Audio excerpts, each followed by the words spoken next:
ಸ್ನೇಹಿತರೆ, ಸೌಂದರ್ಯ ಸ್ಫೂರ್ತಿ ಯೂಟ್ಯೂಬ್ ಚಾನಲ್ಗೆ ಮತ್ತೊಮ್ಮೆ ಸ್ವಾಗತ ಸುಸ್ವಾಗತ. ಹಿಂದಿನ ವಿಡಿಯೋದಲ್ಲಿ ಭಗವಂತನಿಗೆ ಶರಣಾಗುವ ರೀತಿ ಹಾಗೂ ಅದರಲ್ಲಿ ಸಿಗುವ ಆನಂದದ ಬಗ್ಗೆ ತಿಳಿಸಿದ್ದೆ. ಆ ಶಕ್ತಿಯ ಅನುಭವ ನಿಮ್ಮೆಲ್ಲರಿಗೂ ಆಗಲಿ ಎನ್ನುವುದು ನಮ್ಮ ಆಶಯ. ನಮ್ಮ ಪ್ರತಿ ವಿಡಿಯೋ ಪ್ರಾರಂಭವಾಗುವ ಮೊದಲು ಕಲಿಯುಗದ ಪವಿತ್ರ ನಾಮದೊಂದಿಗೆ ಪ್ರಾರಂಭಿಸೋಣ. ಹರೇ ರಾಮ ಹರೇ ರಾಮ ರಾಮ ರಾಮ ಹರೇ ಹರೇ, ಹರೇ ಕೃಷ್ಣ ಕೃಷ್ಣ ಕೃಷ್ಣ ಹರೇ ಹರೇ. ಭಗವಂತನ ನಾಮ ಪಠಣ ಮಾಡುವ ದಾರಿಯಲ್ಲಿ ನಾವು ಸಾಗೋಣ. ಮೊದಲ ಮಂತ್ರ ಗುರುವಿಗೆ ಅರ್ಪಿಸೋಣ. ಬನ್ನಿ. ಶರೀರಂ ಸ್ವರೂಪಂ ತಥಾ ವಾಕಲತ್ರಂ ಯಶ್ಚಾರು ಚಿತ್ರಂ ಧನಂ ಮೇರುತುಲ್ಯಂ ಮನಶ್ಚೇನ ಲಗ್ನಂ ಗುರೋರಂಗ್ರಿ ಪದ್ಮೆ ತತಃ ಕಿಂ ತತಃ ಕಿಂ ತತಃ ಕಿಂ ತತಃ ಕಿಂ.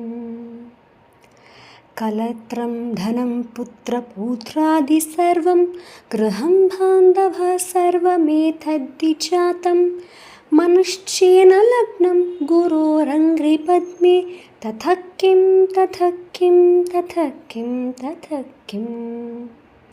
ಷಡಂಗಾದಿ ವೇದೋ ಮುಖೇ ಶಾಸ್ತ್ರವಿದ್ಯಾ ಕವಿತ್ವಾದಿಗದ್ಯಂ ಸುಪದ್ಯಂ ಕರೋತಿ ಮನಶ್ಚೇನ ಲಗ್ನಂ ಗುರೋರಂಗ್ರಿ ಪದ್ಮೆ ತತಃ ಕಿಂ ತತಃ ಕಿಂ ತತಃ ಕಿಂ ತತಃ ಕಿಂ.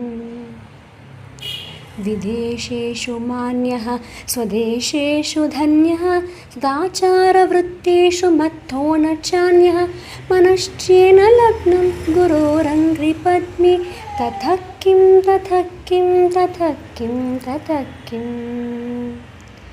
ಕ್ಷಮಾಮಂಡಲೇ ಭೂಪಾಲವೃಂದೈ ಸದಾ ಸೇವಿತಂ ಯಸ್ಯ ಪಾದಾರವಿಂದಂ ಮನಶ್ಚೇನ ಲಗ್ನಂ ಗುರೋರಂಗ್ರಿ ಪದ್ಮೆ ತತಃ ಕಿಂ ತತಃ ಕಿಂ ತತಃ ಕಿಂ ತತಃ ಕಿಂ.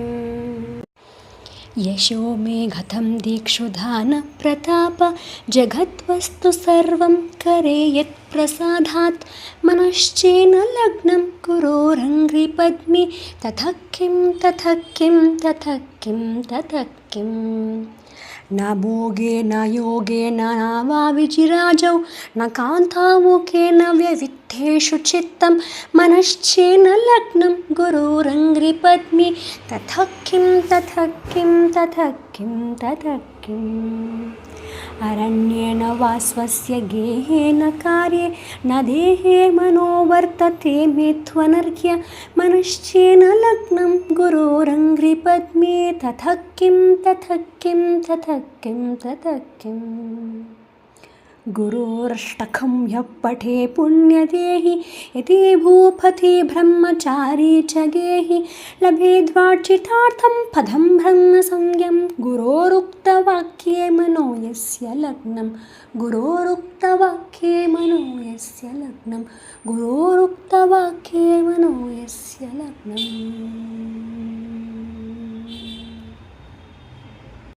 ಸ್ನೇಹಿತರೆ, ನಮ್ಮ ಅಂದ ಚಂದ ಹೇಗೆ ಇದ್ದರೂ, ಹಣ ಐಶ್ವರ್ಯ ಎಷ್ಟೇ ಇದ್ದರೂ, ನಮ್ಮ ಜೀವನದಲ್ಲಿ ಯಾರೇ ಬರಲಿ ಯಾರೇ ಹೋಗಲಿ, ದೊಡ್ಡ ವಿದ್ವಾಂಸರಾಗಲಿ ಜ್ಞಾನಿಗಳಾಗಲಿ ಎಲ್ಲರೂ ಸಹ ತಮ್ಮ ಮನಸ್ಸನ್ನು ಆ ಗುರು ಪಾದ ಕಮಲಗಳಿಗೆ ಶರಣಾಗಿಸಬೇಕು.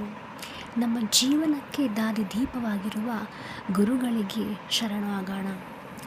ಅಂಥದಂತೂ ಪರಿ ಗುರು ಅಷ್ಟಕ ಅಂದರೆ ಆದಿಶಂಕರಾಚಾರ್ಯರು ರಚಿಸಿರುವ ಗುರು ಅಷ್ಟಕದಲ್ಲಿ ನಮ್ಮೆಲ್ಲರಿಗೂ ಆ ಅನುಭವ ಸಿಗುತ್ತದೆ. Surrender to God, experience the essence of spirituality by connecting with Soundarya Spoorthi YouTube channel. ಭಗವನ್ನಾಮ ಭಗವಂತ, ಭಗವಂತನೇ ಭಗವನ್ನಾಮ.